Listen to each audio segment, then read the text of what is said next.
আসসালামু আলাইকুম ও রহমতুল্লাহি ওবারাকাতু। মক্কায় কুরাইশ বংশের তথা সুহাম গোত্রের আবদুল্লাহ বিন আজ জাবারি বলে এক কবি বাস করত, যে ছিল ইসলাম ও আল্লাহ রাসুলের চরম বিদ্বেষী।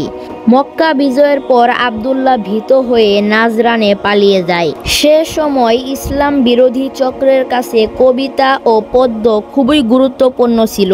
প্রকৃতপক্ষে আবদুল্লাহর আজীবন কাজ ছিল আল্লাহ রাসুলকে কুরাইশদের বিরুদ্ধে খেপিয়ে তোলার জন্য ব্যঙ্গাত্মক কবিতা রচনা করা। অপরদিকে হাসান বিন সাবিত ছিল ইসলামের কবি, এবং যখন আবদুল্লাহ বিন আজ জাবারি নাজরানে পালিয়ে যায় তখন সে তাকে ভীরু এবং ফেরারি উল্লেখ করে কবিতা রচনা শুরু করে।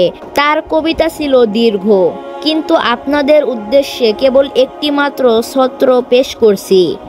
যে তোমার বিরুদ্ধে ঘৃণা প্রকাশ করে তাকে করো না হত্যা, কারণ নাজরানে সে পার করবে এক দুর্বিষহ জীবনযাত্রা। আবদুল্লাহ বিন আজ জাবারি এ কবিতা পাঠ করে গভীরভাবে প্রভাবিত হলো, এবং সে ভাবল কাকে সে এতদিন বিরোধিতা করে এসেছিল। সে তার অতীত কার্যক্রম নিয়ে ভাবছিল এবং আল্লাহ রাসুলের আখলাকে বিস্মিত হয়ে পড়েছিল।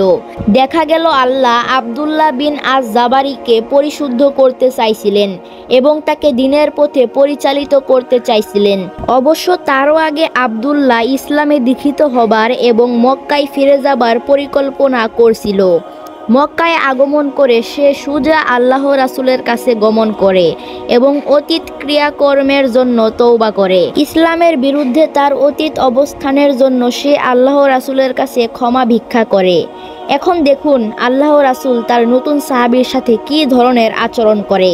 তিনি না তার অতীতের গুনাহের কথা খুঁজে বের করার চেষ্টা করেন, না তাকে কোনো শর্মিন্দা করেন, বরং তিনি বলেন, সকল প্রশংসা তার জন্য যিনি তোমাকে ইসলামে দাখিল করেছেন। নিশ্চয় ইসলাম অতীতের উপর ভবিষ্যৎকে প্রাধান্য দেয়। এরপর থেকে আল্লাহ রাসুল আবদুল্লাহ বিন আজ জাবারিকে নিজের কাছে রাখতেন এবং তাকে মহব্বত ও স্নেহ করতেন। এমনকি তিনি তার জন্য একটি বস্ত্রও আনার আদেশ দেন।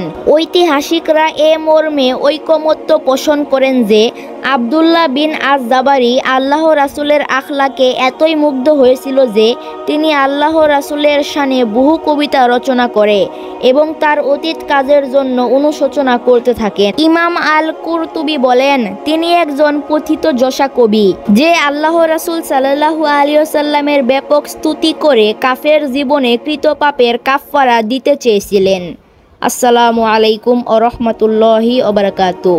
প্রিয় দর্শক, ভিডিওটি ভালো লাগলে অবশ্যই একটি লাইক করে শেয়ার করবেন।